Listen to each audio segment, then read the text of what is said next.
हिंदी की बिंदी चैनल में आप सभी का स्वागत है। आप देख रहे हैं हिंदी व्याकरण की विजुअल क्लास। आज की वीडियो में हम आपके लिए लेकर आए हैं विशेषण।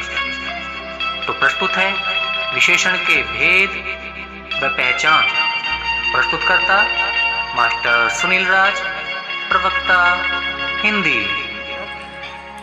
हम लोग आज हिंदी में पढ़ेंगे विशेषण, जिसे इंग्लिश में एडजेक्टिव कहते हैं। ठीक है, तो चलिए शुरू करते हैं। तो पहले बात करते हैं विशेषण क्या होता है। तो जो शब्द संज्ञा या सर्वनाम की विशेषता बताते हैं उन्हें विशेषण कहते हैं, तथा विशेषण जिसकी विशेषता बताता है उसे विशेष कहते हैं। ठीक है, तो विशेष कहते हैं। जैसे यह फूल लाल रंग का है। ठीक है, यहाँ पर देखिए विशेषण क्या होगा, लाल। तो ये बता रहा है कि फूल का रंग कैसा है, लाल है। ठीक है, तो फूल की विशेषता है कि लाल है, ना तो पीला है ना सफ़ेद है। ठीक है, तो फूल कैसा है, लाल है। तो लाल क्या होगा, विशेषण। ये फूल की विशेषता बता रहा है। लेकिन अगर पूछा जाएगा विशेष क्या है, तो विशेष फूल है। यानी कि किसकी विशेषता लाल है, तो फूल की विशेषता लाल है। ठीक है, तो बस इतना ही होता है विशेषण और विशेष। तो जिसकी विशेषता बताई जाएगी वो विशेषण। ठीक है, यानी कि जिस शब्द द्वारा विशेषता बताई जाएगी उसे विशेषण कहेंगे, और जिसकी विशेषता बताई जाएगी उसे विशेष कहेंगे। ठीक है, विशेषण के भेद, यानी कि विशेषण कितने प्रकार के होते हैं, तो विशेषण के प्रमुख 4 भेद हैं। ठीक है, कौन कौन से, चलिए देखते हैं। पहला है गुणवाचक। गुणवाचक मतलब जो क्वालिटी बताएगा। दूसरा है परिमाणवाचक विशेषण, जो परिमाण बताए यानी कि मात्रा को बताए। संख्यावाचक विशेषण, जो संख्या को बताए। सर्वनामी विशेषण, जो कुछ सर्वनाम होते हैं जो विशेषण की तरह काम करते हैं, उनके बारे में अगर बात करेंगे तो सर्वनामी विशेषण रहेंगे। चलिए इन चारों के बारे में विस्तार से पढ़ते हैं, उसके उदाहरण भी देखते हैं। ठीक है, तो पहला है गुणवाचक विशेषण। ये क्या होता है कि जिन शब्दों द्वारा संज्ञा के गुण अथवा दोष का बोध होता है उन्हें गुणवाचक विशेषण कहते हैं। जैसे गुणवाचक विशेषण के प्रमुख रूप निम्नलिखित हैं। कई तरीके से गुण बताए जा सकते हैं। जैसे भाव, जैसे सूरवीर, कायर, बलवान, दयालु, निर्दयी, अच्छा, बुरा, ये सब भाव है। ठीक है, जैसे रहेंगे वह सूरवीर है, यह वह व्यक्ति कायर है, यह वह व्यक्ति बलवान है। तो ये सब व्यक्ति की विशेषता है जो भाव के रूप में बताई जाएगी। काल, जैसे अगला, पिछला, नया, पुराना, ये सब क्या है, ये कालवाचक है। यानी कि समय के आधार पर अगला मतलब आगे होगा, पिछला मतलब पीछे होगा, नया मतलब अभी काफ़ी कम समय हुए हैं, इसे पुराना मतलब इस सवाल को बहुत समय हो गए। ठीक है, तो ये सब समयवाचक विशेषण है। स्थान, ग्रामीण, शहरी, मैदानी, पहाड़ी, पंजाबी, बिहारी इत्यादि। ठीक है, जैसे कहेंगे ये व्यक्ति ग्रामीण है। ठीक है, तो ग्रामीण मतलब एक ऐसा व्यक्ति जो गांव में रहता है। शहरी मतलब एक ऐसा व्यक्ति जो शहर में रहता है, या कोई वस्तु जो शहर में रहता है। ठीक है, तो ये सब क्या है, स्थानवाचक विशेषण है। ठीक है, आकार, टेढ़ा मेढ़ा, सुंदर, भद्दा, लंबा, ऊंचा, नीचा, ठीकना, चौड़ा आदि, ये सब क्या है, आकार है, जो आकार के रूप में विशेषता बताते हैं। ठीक है, यानी कि आकार वाले विशेषण होते हैं। वैसे सब होते हैं, ये सब गुणवाचक भी होते हैं, गुण भी बताते हैं। ठीक है, तो जैसे अगर किसी को बताना है कि ये बहुत सुंदर है, तो सुंदर क्या हो गया, गुणवाचक ही है ना। लेकिन सुंदर आकार के रूप में, यानी कि कौन कितना सुंदर है ऐसे बताया जा रहा है। समय, प्रातःकालीन, सायकालीन, मासिक, त्रैमासिक, साप्ताहिक, दैनिक इत्यादि। ठीक है, जैसे कहते हैं दैनिक समाचार पत्र, तो कोई होता है दैनिक समाचार, कोई होता है साप्ताहिक। ठीक है, कोई मासिक पत्रिका होती है। तो ये सब उसकी क्या है, विशेषता है, गुण है। ठीक है, दशा, कोई व्यक्ति स्वस्थ, कहेंगे ये एकदम स्वस्थ है, अस्वस्थ, रोगी, निरोग, दुबला, कमजोर, बलिष्ठ इत्यादि सब क्या है, दशा है। और ये सब कैसे बताते हैं, ये गुणवाचक, जैसे वह एक स्वस्थ व्यक्ति है, तो व्यक्ति की विशेषता क्या है कि वो स्वस्थ है। ठीक है, तो स्वस्थ क्या है, विशेषण हो गया।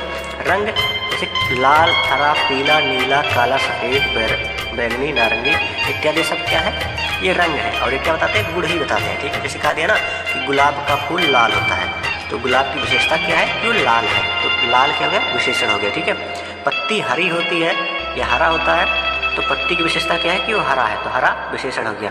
सरसों का फूल पीला होता है, तो सरसों के फूल की विशेषता क्या है कि वो पीले रंग का होता है। ये सब क्या है, ये सभी विशेषण ही है और गुणवाचक विशेषण है। ठीक है, जो गुण बताते हैं।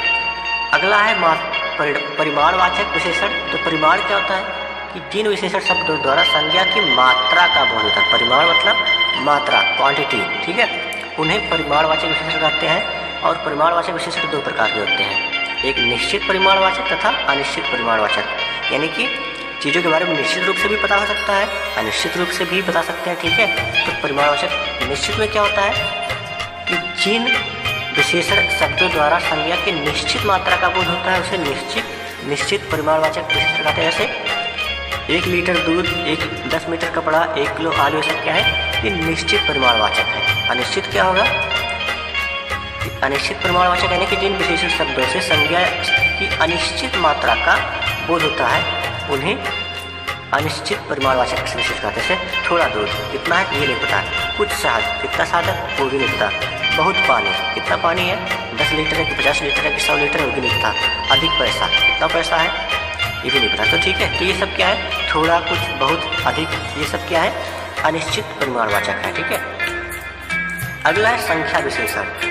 तो संख्या विशेषण क्या होते हैं कि जिन विशेषण शब्दों से संज्ञा की संख्या का बोध होता है उन्हें संख्यावाचक विशेषण कहते हैं। जैसे 1 मेज, 4 कुर्सियाँ, 10 पुस्तकें, कुछ रुपये इत्यादि सब क्या होते हैं, संख्यावाचक विशेषण होते हैं। और संख्यावाचक विशेषण भी जो होते हैं वो 3 प्रकार के होते हैं, ठीक है। तो कौन कौन से संख्यावाचक होते हैं, जैसे निश्चित संख्यावाचक, अनिश्चित संख्यावाचक और विभाग बोधक। तो निश्चित, इन तीनों के बारे में देख लेते हैं, ठीक है। तो निश्चित संख्यावाचक क्या होते हैं, जो जिन विशेषण शब्दों से निश्चित संख्या का बोध होता है। जैसे 1, 2, 3 या पहला, दूसरा, तीसरा, गहरा, तीनों, चार, दोनों, तीनों, चारों सब क्या है, ये निश्चित संख्यावाचक है। इनसे निश्चित वस्तुओं का बोध होता है, निश्चित संख्या का बोध होता है। लेकिन अनिश्चित में क्या होते हैं, अनिश्चित संख्यावाचक विशेषण यानी कि जिन विशेषण शब्दों से अनिश्चित संख्या का बोध होता है उन्हें अनिश्चित संख्यावाचक विशेषण कहते हैं। जैसे थोड़े आदमी, कुछ रुपये इत्यादि, ये सब क्या है, कितने आदमी हैं ये निश्चित संख्या का पता नहीं चलता, या कुछ रुपए, कितने रुपए है निश्चित संख्या का पता नहीं चलता। तो ये सब क्या है, अनिश्चित संख्यावाचक। यानी एक तरह से देखा जाए तो जो अनिश्चित परिमाणवाचक है और अनिश्चित संख्यावाचक ये लगभग एक ही जैसे होते हैं, ठीक है।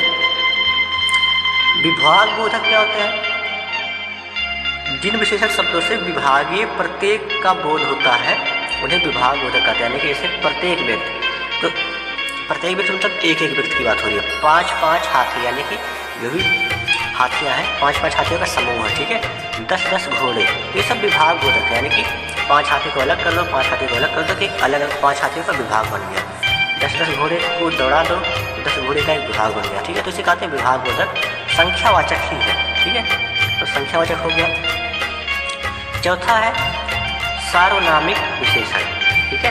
सार्वनामिक विशेषण क्या होता है कि जो सर्वनाम शब्द संज्ञा के लिए विशेषण का काम करते हैं उन्हें सार्वनामिक विशेषण कहते हैं। और ये क्या होते हैं, जैसे क्या होते हैं कि यह, वह, जो, कौन, क्या, कोई, ऐसी, ऐसा, ऐसी, वैसा, वैसी इत्यादि, ये सब ऐसे सर्वनाम हैं, ये सब है सर्वनाम जो शब्दों के पहले प्रयुक्त होकर विशेषण का कार्य करते हैं, इसलिए इन्हें सार्वनामिक विशेषण कहते हैं। यानी कि कुछ सर्वनाम ऐसे होते हैं जो विशेषण काम करते हैं। जैसे हाँ, जब यह सर्वनाम अकेले प्रयुक्त होते हैं तब उन्हें सर्वनाम कहते हैं, लेकिन जब किसी मतलब विशेषता बताने के लिए प्रयोग किए जाएंगे तो सर्वनामिक विशेषण कहे जाएंगे। जैसे वह लड़का बदमाश है, तो यहाँ पर लड़का की विशेषता की वो बदमाश है, लेकिन कौन सा लड़का है, तो वह लड़का। तो यहाँ पर वह क्या हो जाएगा, सर्वनाम ना होकर सर्वनामिक विशेषण हो जाएगा, ठीक है। इस परीक्षार्थी ने नकल की, ठीक है। तो देखिए परीक्षार्थी की विशेषता क्या है कि उसने नकल किया है, तो नकल विशेषण होगा। लेकिन यहाँ पर इस जो शब्द है ये सर्वनाम है, लेकिन यहाँ पर सर्वनामिक विशेषण होगा, ठीक है। वह नेता विधायक है, उसके सभी नेता विधायक नहीं होते हैं, ठीक है। लेकिन वह नेता विधायक का मतलब वह एक क्या है, सर्वनामिक विशेषण है। अगला है तुलनात्मक विशेषण। तो तुलनात्मक विशेषण क्या होता है कि विशेषण संज्ञा शब्दों से, विशेषण जो होता है विशेषण संज्ञा शब्दों की विशेषता बताते हैं। विशेषण क्या होते हैं, जो संज्ञा की विशेषता बताए उसे कहते हैं विशेषण। तो कभी कभी होता क्या है, कभी कभी ऐसा होता है कि यह विशेषता किसी समान, किसी में कुछ अधिक और किसी में सबसे अधिक होती है। यानी कि तुलना करना होता है तो क्या बताएंगे, किसी में जो कुछ गुण होगा वो समान होगा, किसी में अधिक होगा और किसी में सबसे अधिक होगा, तो तुलना ऐसे ही कहते हैं। तो विशेषण के इसी उतार चढ़ाव को तुलना कहा जाता है। किसी में जब तुलना करेंगे, किसी को कम ज़्यादा बताएंगे तो क्या कहेंगे, इसे तुलना कहेंगे, ठीक है। इस प्रकार दो या दो से अधिक वस्तुओं या भावों के गुण या मान आदि की तुलना करने को तुलनात्मक विशेषण कहते हैं। ठीक है, जैसे हिंदी में तुलनात्मक विशेषण की 3 अवस्थाएं हैं। कौन कौन सी? मूलावस्था, यानी कि जिसमें तुलना नहीं होती है, जैसे अच्छा है या बुरा है, बहादुर है, कायर है, सब क्या है? मूल अवस्था है तुलना करने की। ठीक है। उत्तरावस्था में क्या होता है? इनमें दो वस्तुओं की तुलना करके एक की अधिकता या न्यूनता दिखाई जाती है। ठीक है, जैसे राम श्याम से अधिक बुद्धिमान है। क्या देखिए, दो लोगों की तुलना की गई और उसमें एक को अधिक बुद्धिमान बताया गया, यानी कि दूसरा कम बुद्धिमान है। ठीक है, तो इसमें दो लोगों की तुलना हुई तो उत्तरावस्था तुलना। ठीक है। उत्तमावस्था क्या होता है? इसमें दो से अधिक वस्तुओं या भावों की तुलना करके एक को सबसे अधिक या श्रेष्ठ बताया जाता है, तो इसे कहते हैं उत्तमावस्था। ठीक है। तो जैसे क्या हो गया, अंकुर कक्षा में सबसे अधिक बुद्धिमान है। तो देखिए, क्लास में बहुत सारे बच्चे हैं लेकिन उसमें अंकुर क्या है? सबसे अधिक बुद्धिमान है, टैलेंटेड है, तो अंकुर को सबसे बेहतर बताया गया। तो होता है गुड, इंग्लिश में पढ़ते हैं गुड, बेटर और बेस्ट। तो यही क्या होते हैं? मूलावस्था और ये उत्तरावस्था और उत्तमावस्था। ठीक है। तो जैसे गुड, बेटर, बेस्ट, तो अच्छा क्या होता है? मूलावस्था। बेटर मतलब उससे अच्छा, उत्तरावस्था। बेस्ट मतलब सबसे अच्छा, तो उत्तमावस्था। ठीक है। तो ये हो गए विशेषण। ठीक है। चलिए इस पर कुछ प्रश्न कर लेते हैं कि विशेषण के कितने प्रकार होते हैं।